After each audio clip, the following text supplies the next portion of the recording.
Hi student, நம்ம இன்றைக்கி எதை பற்றி பார்க்க போகிறோம் அப்படின்னு பார்த்தீங்கன்னா, ஜேஇ முதன்மை தேர்வு தேதிகள் அறிவிப்பு பற்றி பார்க்க போகிறோம். ஐஐடி, என்ஐடி உள்ளிட்ட மத்திய அரசின் உயர்கல்வி நிறுவனங்களில் சேர்க்கை பெறுவதற்கான ஜேஇ முதன்மை தேர்வு நடைபெறும் தேதிகள் அறிவிக்கப்பட்டுள்ளன.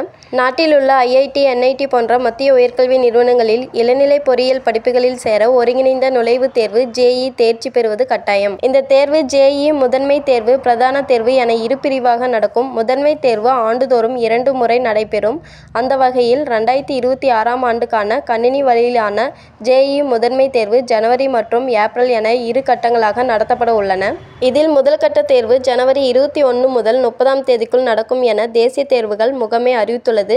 இதற்கான விண்ணப்ப பதிவு இந்த மாதம் தொடங்கும் என்றும், மாணவர்கள் மேலே வீடியோவில் தெரியும் இணையதளத்தின் மூலம் விண்ணப்பிக்கலாம் என்றும் தேசிய தேர்வுகள் முகமை தெரிவித்துள்ளது. அதேபோல் 2ஆம் கட்ட ஜேஇ முதன்மை தேர்வு 2026 ஏப்ரல் 1 முதல் 10ஆம் தேதிக்குள் நடைபெற உள்ளது. அடுத்த ஆண்டு நடைபெறவுள்ள ஜேஇ முதன்மை தேர்வை நாடு முழுவதும் ஏராளமான மாணவ மாணவியர் எழுத வாய்ப்பு இருப்பதால் தேர்வு மையங்களின் எண்ணிக்கையை அதிகரிக்கவும், குறிப்பாக மாற்றுத்திறன் மாணவர்களுக்காக சிறப்பு கவனம் செலுத்தவும் நடவடிக்கை எடுக்கப்பட்டுள்ளதாக தேசிய தேர்வுகள் முகமை தெரிவித்துள்ளது.